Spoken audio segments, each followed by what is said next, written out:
Hey everybody, welcome.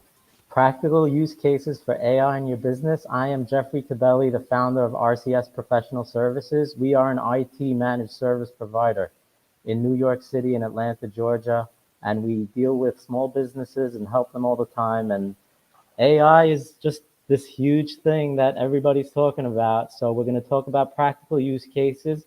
We have an awesome panel today, and I'm glad everybody's joining, and hopefully you'll learn something out of this. So Esther and Alex are in the background. They're going to bring people on. Please look out in the chat if you want to join, ask any Q&A. Or share some stuff that you're doing in your business, please jump on. Esther and Alex will be putting that in the comments. So who do we have first, Esther? All right, Josh and Alan. Okay, Josh, tell us a little bit about yourself, your firm. My name is Joshua Hillian. I'm a director of human resources at Advanced Funds Network. We do short-term, non-collateralized business funding in the United States and Canada. She just added on my boss, Doug. You want to introduce yourself?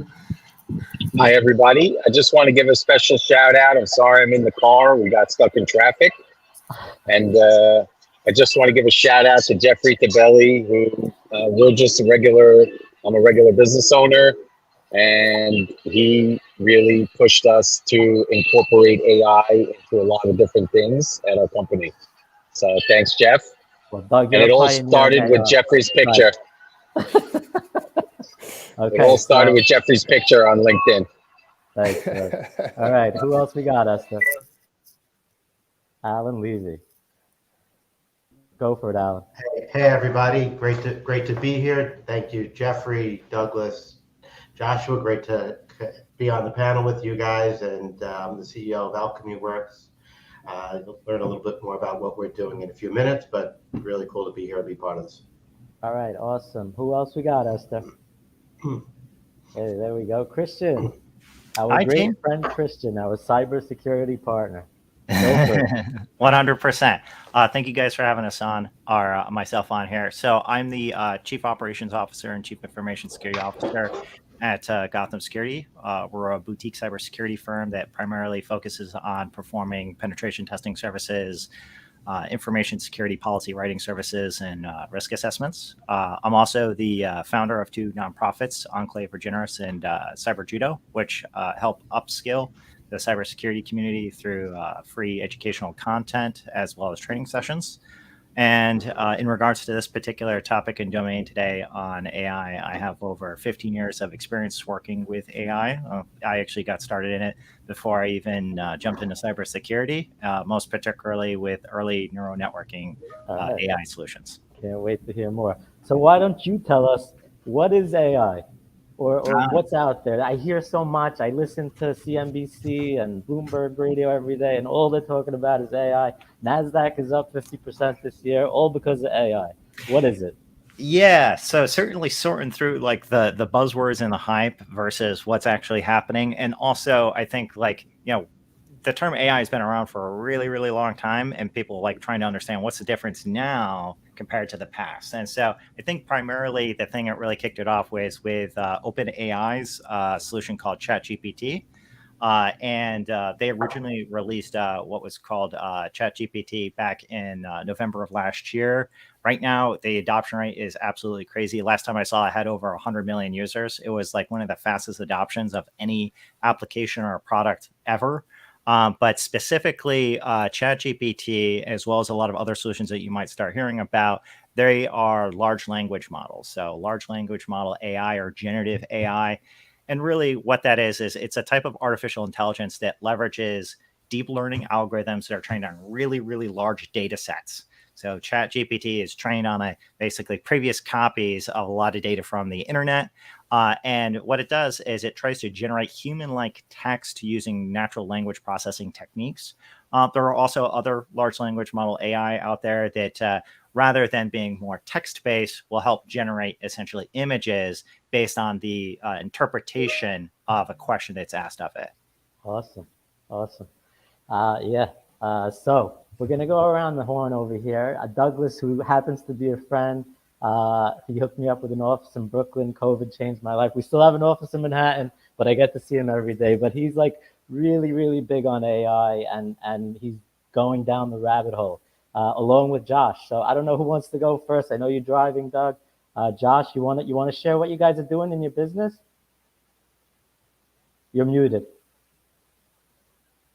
I'll let Doug unmute and kind of give a little intro, and then we'll get started. Make it real quick. Go for it.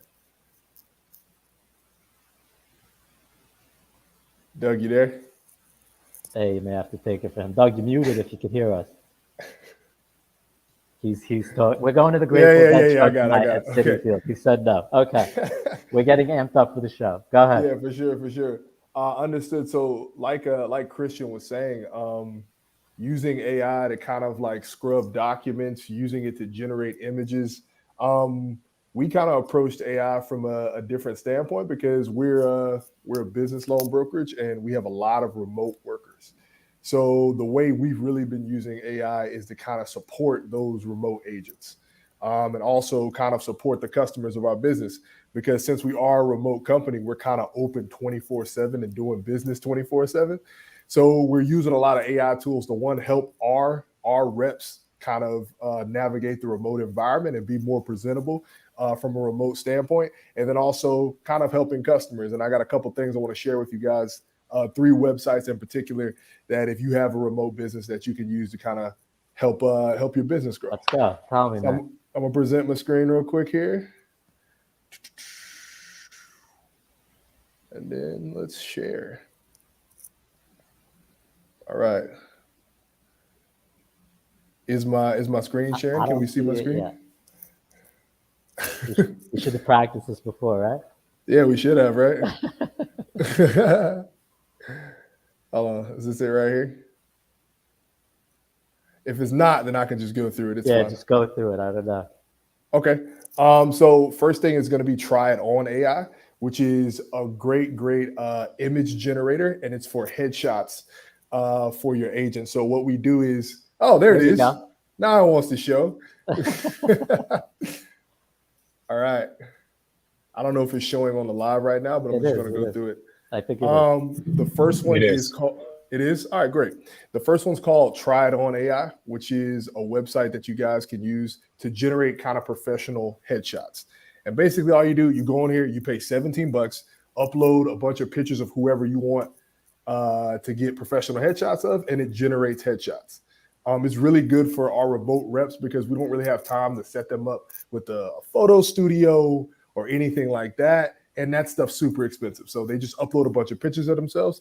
And for $17, they get some professional looking headshots. And I actually have some headshots so you can kind of see a before and after here. So this is one of our reps, Brenna Pilon. We love her. And her headshot is just a little unprofessional because she's in a car. She went to try it on, and then this is her new one. I love it, man. Yeah, it's a good looking headshot. I would say one thing to note on AI, any pictures with AI, that especially with humans, the hands and the eyes always look a little wonky. So just be prepared for that. Yeah. The next one is kind of a funny one. It's our guy, Keith Pryor. This was his original headshot. Not the best headshot, but we love Keith. And then after Try It On, he got a nice one where he looks like he's part of like some, I don't know, business acquisition firm or something like that. Next one is one of our reps, Steph. She had kind of an older cell phone headshot. Right. And then we uploaded a bunch, and this is her new one. So it's a good thing for people who don't necessarily have access to maybe a professional photo studio to kind of make themselves look more presentable online. Okay. Next one we're going to go over is called Chatbase. So Chatbase is really cool. And basically what Chatbase is, it's an AI chatbot that you can program.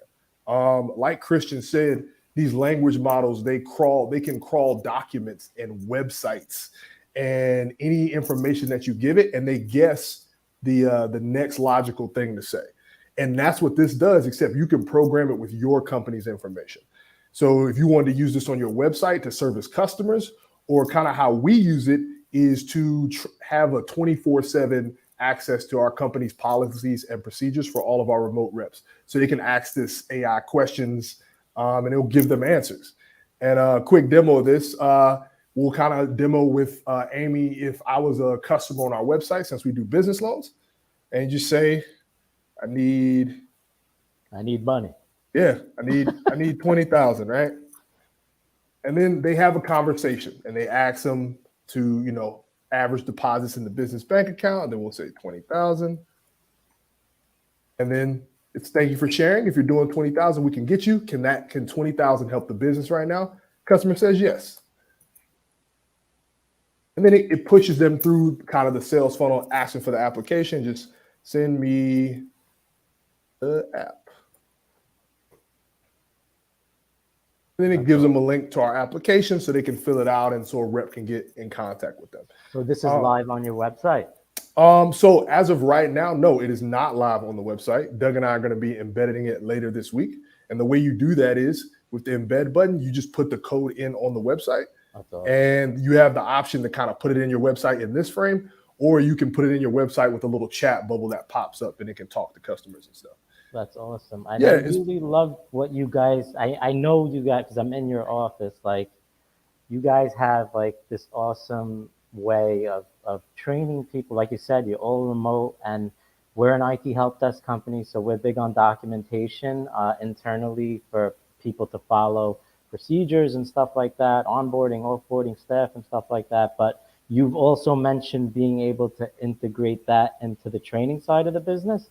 Yes.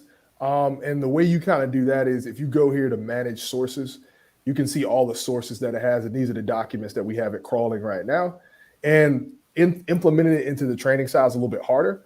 We have to do a lot of Q&A with it just to kind of make sure that we're answering all the reps' questions. But it's something that's super, super easy and it's free for you guys to try. You can put your documents on there and kind of talk with it back and forth to kind of train it to do what you want to do. And when we were actually doing the setup for this whole thing, I was talking with Christian about this because he was telling me to make sure that, especially from a security, that we're not about in here. So that's something to look out for if you are using chat-based. Awesome. Love it. What else you got? And then the last thing right here is this is Doug's thing. It's called there's an AI for that.com. And basically it's an AI aggregator that collects AI from all over the internet. And you just type in what type of AI you want here. So if you type in, say human resources, it'll give you a bunch of different AI that help with human resources or whatever you want. Got it. So that's there's an AI for that.com. That's awesome. So that's like an app store, an AI app store, basically. Yeah, basically. Yeah, with reviews. Yeah, with reviews from people. Yeah. Awesome. All right. Well, thanks for sharing all that and stay on for the conversation. For sure. Let's go to Alan. Hey guys. So we're a digital marketing agency. I forgot to, on the intro, tell you guys what I'm doing, but we're a digital marketing agency. We focus on retention communication. So we help companies with, sending email and sending SMS and scoring the SMS and the email. And our clients range from mid-sized businesses, $50, $100 million retailers to Disney, SiriusXM, and others. And so we've got about 120 brands that we work with.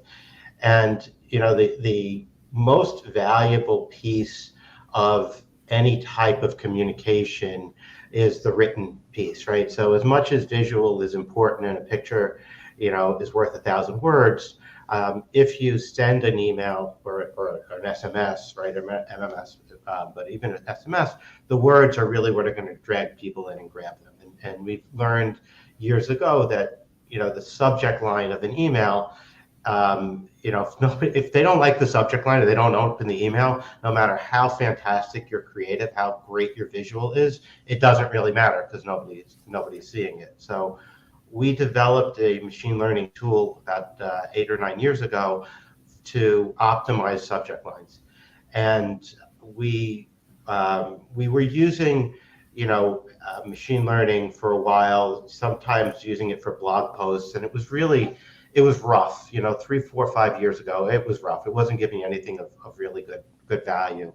And even with our subject line tool, we have tens of millions of subject lines in there, and we can help you optimize and help get clients' email revenue up by a good 20-25% just by optimizing the subject line. And it really makes a difference. So just think about that, right? It's a business that's $100 million business. They've got a $20 million email revenue coming in, you do good testing on subject lines, you take that 20 to 24 million. It's really and it's real. So we found that there was a barrier, and the barrier was that people believed that they could make that extra 4 million. They believed that our tool was capable of doing it, but they hit writer's block, right? They just couldn't come up with all of the ideas to test 5 and 10 subject lines within our tool, so they weren't using it. And about 4 months ago, we connected ChatGPT in there for inspiration. And I want to just see if I can, let me see if I can present. Sorry, we should have tested this out. Yeah, be careful with the present. It's gonna make you look stupid.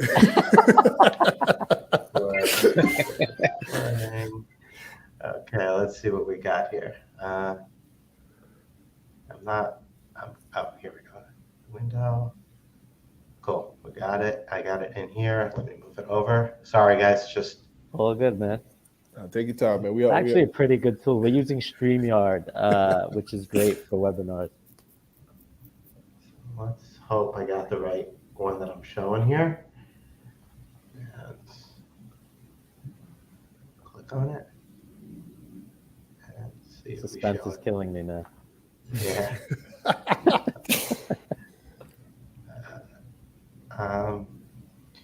I am not able to do it. Okay. Sorry, guys. All right, so I'll kind of walk you through. I'll kind of walk you through this, and at the end, I'll give you guys a code. I'll give everybody a code to use this tool for 6 months on your own for free. It's but you go in, you put in into chat the amount of subject lines you want to test. You put the company name, you put the characters, and then you kind of pick the emotion you want to use. And then you want to put, how creative, lightly creative, or conservative, or aggressive, and then whether you want to match it against your industry or whether you want to match it against anything that's out there entirely. And you type in the structure of the subject line, and then you just hit get inspired. Out come the 10 subject lines, and that the suggestions, and that's that's ChatGPT doing it. But it's fully integrated with our system, and our system now ranks it against all of the data that we have in our system, and that's the machine learning piece, and it scores it, and it tells you what's the best. So what we're finding here is that we can help companies improve their revenue. Retailers and anybody with an online presence that's sending out communication, we can help them improve their revenue by literally 20%. Just by combining these two factors. I mean, that's a no-brainer. If you're getting revenue boosts for 20%, people should be hiring you left and right. So call Alan. Everyone call Alan. We'll give you a code at the end to try it out yourselves. You don't Esther, even have we should call Alan. All right. So Christian, my good friend, you seem like the veteran in the room with AI. So try not to take us into Star Trek land, but what are you doing with AI, man?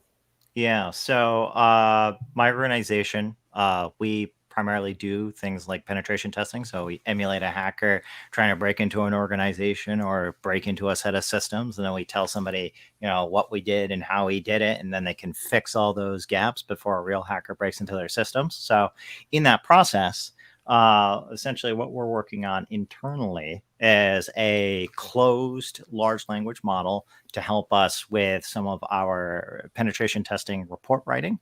Those are very thorough. They're very long reports that can be sometimes up to 100 pages or more. That can be quite loquacious, and then also with helping with what we call threat modeling. So an organization, their security stack, their security program is many different elements. You have your policies and your procedures, and you have your server infrastructure and your cloud hosting providers, and leveraging let's say like Salesforce and Office 365. So there's all these different vulnerabilities and weaknesses that can exist across an organization and all these different layers of the organization. And so when we take some of those data sets, we can feed them into our local large language model. It's based off of Bloom.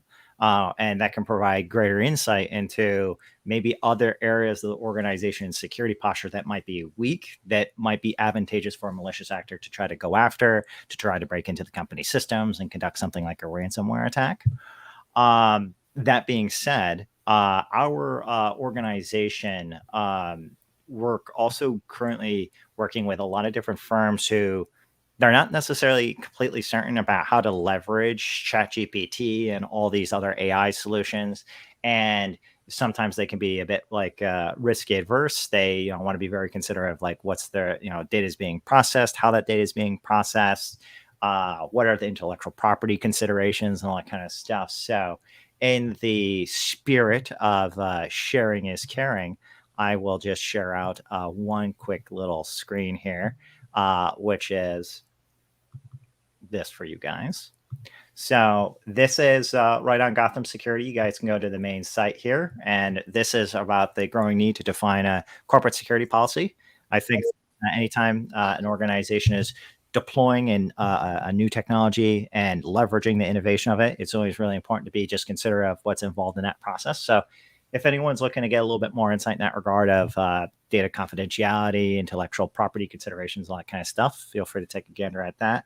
As well as we have a sample acceptable use policy that we've created for people that article links to. So right down at the end, it links right to this sample policy that folks can download. It's for free. It's a Creative Commons licensed sample policy for folks. So there's no gotchas or anything like that. Really, what we want to do is just help arm businesses in being able to deploy large language model AI and making sure that when they go to deploy it, that they're being considerate of just all the security considerations and data privacy considerations involved. Awesome. So we were fortunate enough to bump into Christian's firm because he was handling an RFP for one of his clients that was looking for a managed service provider. And since then, we formed a great relationship. And cybersecurity is really, it's a huge thing right now, right? I mean, no one doesn't get an insurance questionnaire that's 14 pages long that asks them to share what they're doing in the world of cybersecurity. But we could touch on, I want to come back to like risks and stuff like that, Christian, and bounce that off you. But personally, I'm excited. Like, we're an IT managed service provider, like I mentioned. I'm excited for all the application vendors that we leverage in our business, like Microsoft, like Google. We're a HubSpot shop for marketing, and they're already sending us emails and education on how we can integrate the AI platforms in their products. So, Microsoft Copilot being something that I'm really excited about. Microsoft has announced that they're going to be integrating these AI tools into Excel, into Teams, into Word. Write this email for me, type this document for me, whatever it is. Everyone's going to have their own personal assistants. And I heard the Microsoft president, or I don't know who it was, but he said, look, it's a co-pilot, right? It's not the pilot. So you still need to tell it what to do, and you need to watch what it does. But I'm really excited about what's to come in terms of efficiency boosters. Christian, you mentioned that you do a lot of, gap analysis, remediation work, pen testing, just to think how much value you're providing to the clients by not having to pay payroll to do that and then have machines do it now. I mean, it must be making it so much cheaper for the end users to obtain those services. But what are some of the risks that you can, or things that we should be concerned with? Like I also heard a news report, I don't know if it was a month or two ago, that Apple barred their engineers from using ChatGPT for code because they would put the code in, and now all of a sudden proprietary trade secrets are public knowledge. Like, tell us a little bit about what to be careful of. Yeah. So again, as much as possible, people should be leveraging the benefits of AI to save time and reducing tedious tasks. Providing greater intelligence to the business to make well-informed decisions. Enriching pre-existing content and marketing materials, that kind of stuff. But yeah, there are some considerations. So intellectual property is probably one of the bigger ones that people are considerate of, like what you're putting in, right? And is the data that you're putting in, is that being used to train a particular large language model AI? Sometimes people are comfortable with that. Sometimes they might not be so comfortable with that. And it really comes down to, making sure that you're not exposing obviously any confidential trade secrets of your organization and sensitive information about your staff members, about your customers, that kind of stuff. Like, things like, obviously we would never want bank account details, right? Personally, significant sets of personally identifiable details, that kind of stuff, right? So I think those are things that people should certainly keep in mind, that if you find a partner to use who's let's say a public large language model partner, that, knowing if they're training off your data or not. So like one of them that we use in-house, it's Notion AI. It's actually based off of ChatGPT-3 that they have to put on their own systems. I know that they don't train on our data. So, that's something that makes me feel a little bit more comfortable with it helping me write, let's say, a status update or something like that. But also, you were just talking about like code coming out of it. There's the consideration of intellectual property of what comes out of a large language model AI. The U.S. Copyright Office currently has the position that something that's generated by a large language AI or generative AI is not something that you can copyright, right? So there are like people who use like DALL-E is very well known for generating images. So that's not something that if you generate an image from DALL-E and it's this beautiful artistic, background, and you want to go sell it and claim that it's yours, the thing is that you can't copyright it because the U.S. Patent Office and Copyright Office basically requires it to be created by a human being. So that's just something that's kind of an important consideration. And then you were talking a little bit about, code. So there's the code that if you're maybe having it write some secret sauce code for one of your products, maybe that might not be something that you can intellectually protect then. But also, I think you were hinting a bit more of this is data accuracy. At the end of these days, or at the end of the day, we're working with a very bleeding edge set of technologies here, right? They'll iteratively get better, and they're very, very impressive. You can ask, a large language model AI to, let's say, write a report for you, on a particular history subject, and it'll look really, really impressive for maybe if you're not a history buff. Right. But the moment you give that to maybe a subject matter expert, they might be able to poke holes in it. So I would always say, like, there's a grain of salt, and we're making sure it's not hallucinating something. There was a really funny situation actually it just recently occurred with a lawyer who was citing a set of precedences in previous cases within a lawsuit that his firm was involved in, and come to find out, all the cases that were being referenced didn't exist. They were hallucinations made by the AI. I heard that. And I heard about that. they went back to the books. They went back to the case law for it. They're like, okay, but there's none of these cases, and it's not even referencing to the correct books in the correct locations or sections here. What's going on here? And that was a really embarrassing event for that particular lawyer. So people should just, I think, be generally aware of that as well as that, what comes out of it. Always triple check it. Always make sure. And then have to check it, right? Yeah. And I think that depending on how you use it, where you use it, it's good to be transparent about when you're using it. Like, hey, this message was, written with the assistance of AI. That can help kind of save your butt a little bit, right? If you use it and maybe it's a little bit quirky, then somebody realizes, hey, we're all like trying to use a new technology here. The old BlackBerry, please excuse the typos on all thumbs, right? Exactly. For those, I'm showing my age. You guys that are just using iPhones, there was a BlackBerry, and it was the bomb.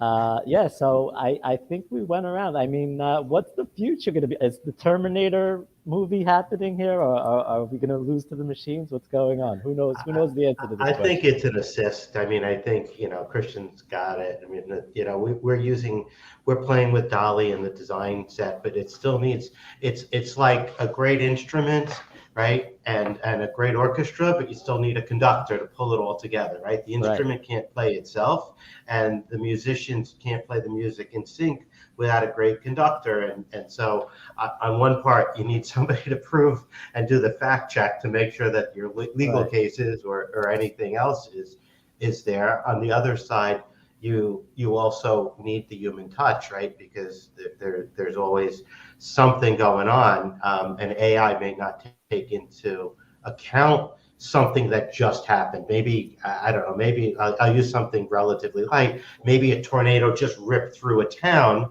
right? But AI is, you're asking AI to write something, and it talks about a bright sunny day. So the human factor realizes that, just last week this town was devastated by a tornado. So let's make sure we're contextually relevant in that. So right. So like the Microsoft like don't let it do 100% of the work for you. You can let it do 90, but don't click send without like reviewing everything and checking everything.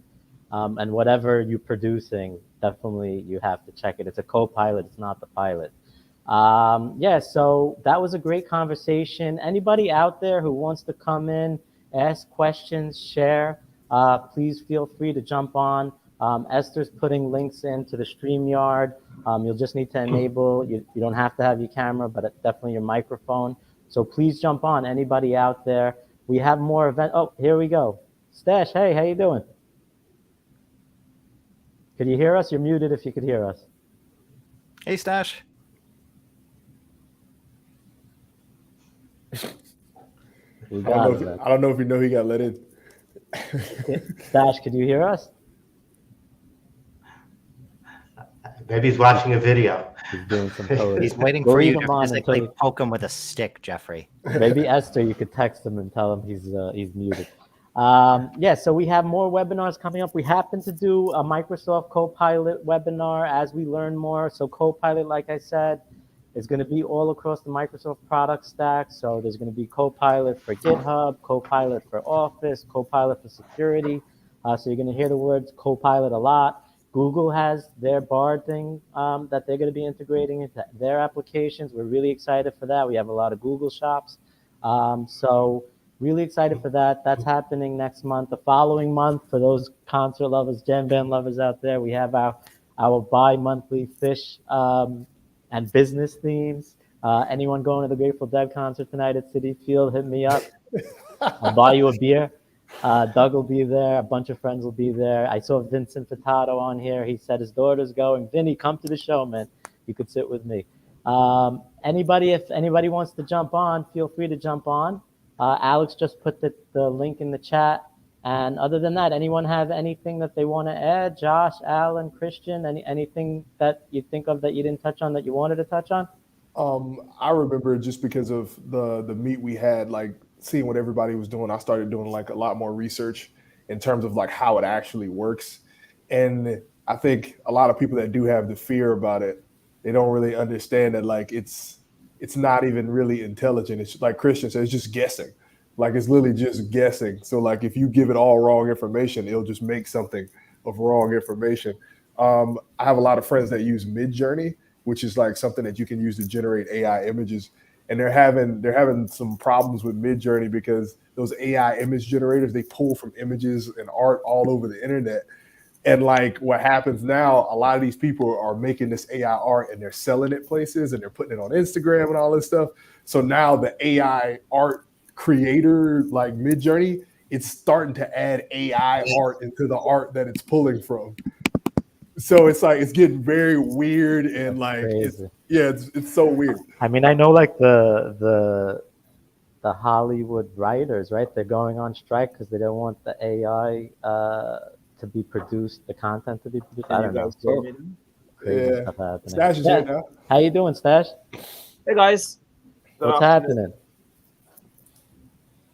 So you're using AI in your business? Yes, actually. What explain what your business does? So pre-ChatGPT, we were a data analytics and insight company, like focusing on the CPG brands. Can you guys hear me? Yes. Yeah. Okay. Just Joshua, I think, was speaking, and Anyway, so what we're doing now by using ChatGPT and our data set is our business in three segments, if you will. One is data and analytics. The other is the insight from that data, and it makes recommendation. In the today world, humans will act on this recommendation and insight.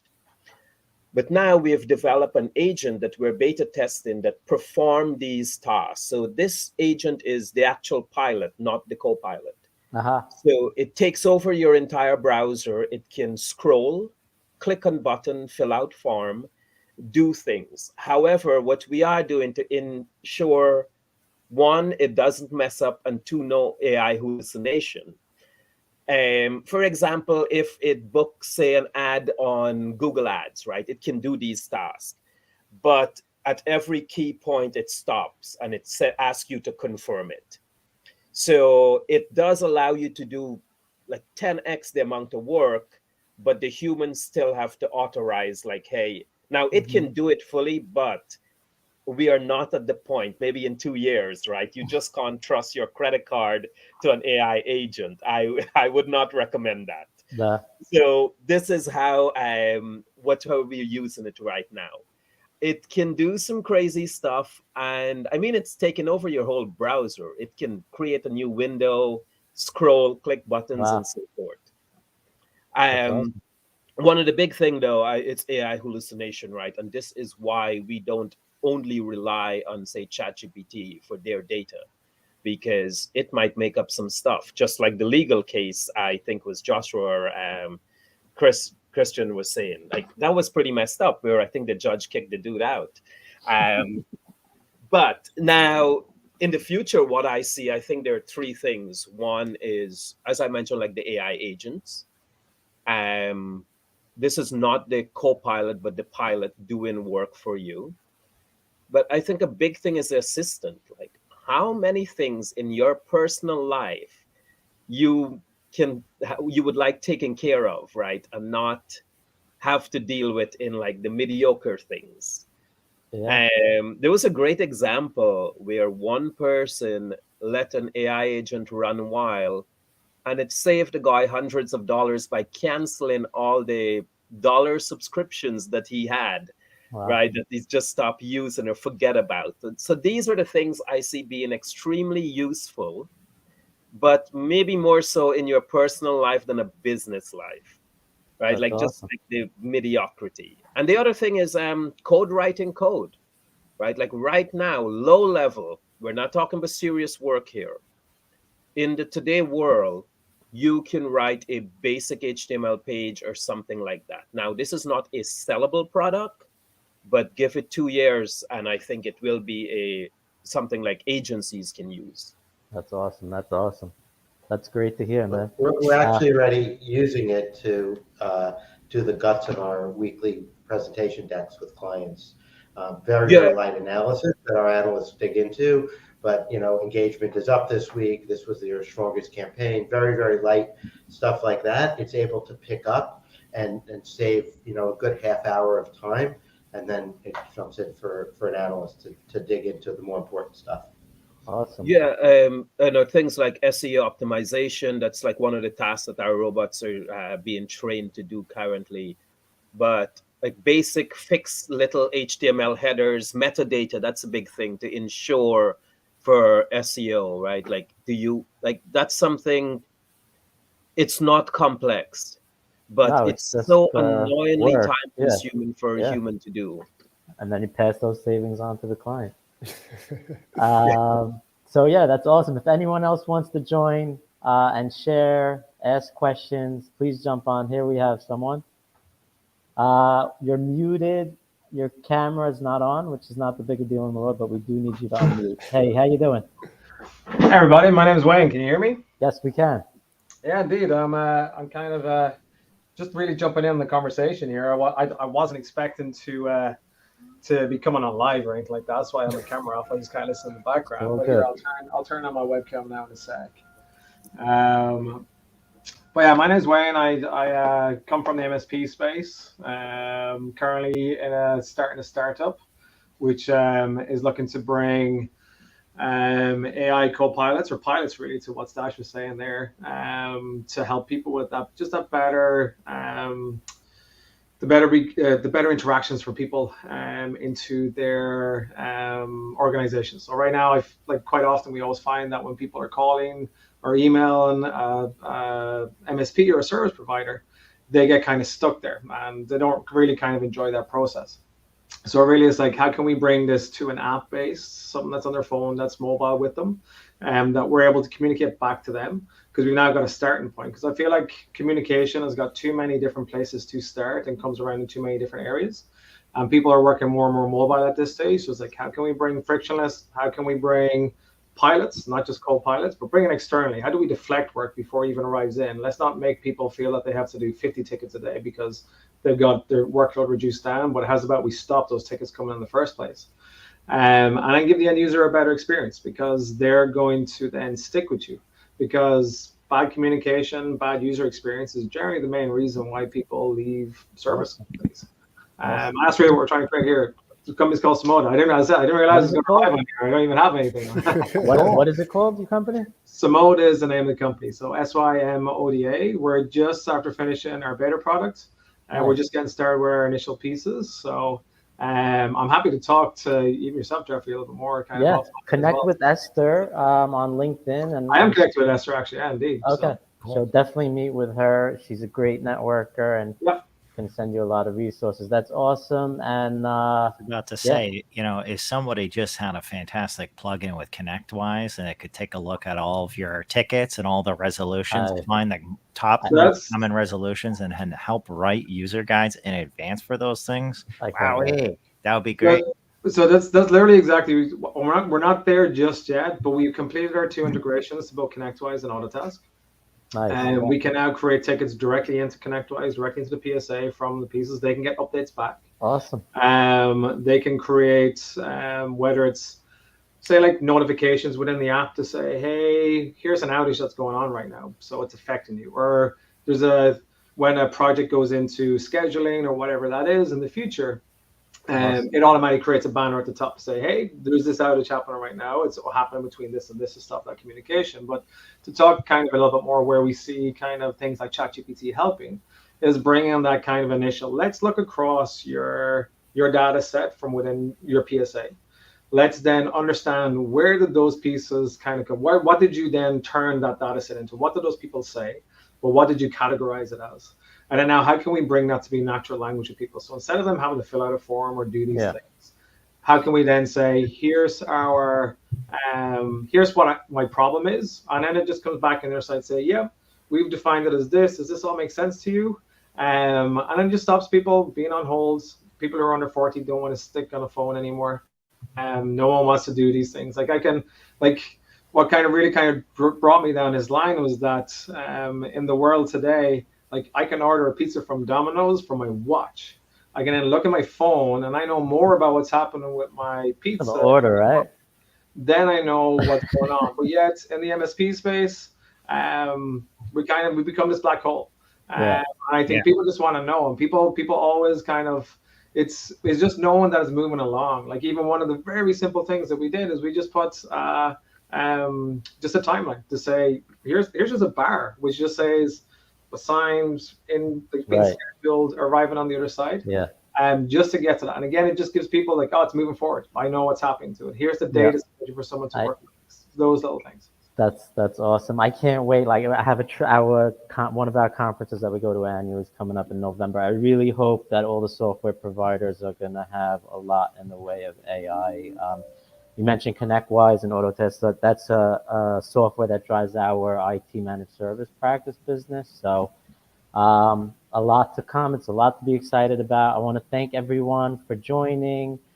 Thank you, all your panelists. Hopefully we could do this again. Anything they want to add, or we're good to wrap up? Well, I want to add something. The big thing here is where people are saying that what's a fad and what's not, right? Like, the way I look at, first, I will start by saying I'm really lazy and I'm proud of that. It's when I used to do user experience, what made me so good. I don't want to work, and I want something to do the thing for me. That being said, in say virtual reality or the metaverse, that's cute, but it doesn't actually solve a problem. Mm. AI, on the other hand, solves a problem. In the today world, it doesn't solve it completely. Well, if it did, none of us would have jobs. Um, but it does some of the work or make you better or more efficient. And that's why I think AI is not a fad. It actually does something, For right? sure. Meaning it's kind of physical, because what you can type on your keyboard, it can do that thing. So whether it's, you know, Alan is optimizing email, or it write or create art, or now I'm not saying Right. art, but for great for a banner ad or a website page or something like It that. is. It is pretty amazing. One analyst on, again, listening to Bloomberg Radio, but basically what they explained it as, and why these stocks are up so much, is they're putting the power of programming capabilities into every single human being's hands, basically, right? You could tell Yeah. the thing what to do in plain English. So it's really amazing, and more to come. So thank you, everyone, for joining. I want to be respectful of everyone's time. So really come back again, co-pilot webinar next month, Fish and Business Teams the following month, and definitely more to come on AI. Look out on our website, our YouTube channel. We also have a lot of positions open in our firm, and I'm sure all these folks do. Refer to our websites, check it out, and please learn more. Reach out to Esther if anyone wants to connect with anyone. And thanks so much for joining. Thanks, Dan. Thanks, guys. Have a good day. Peace.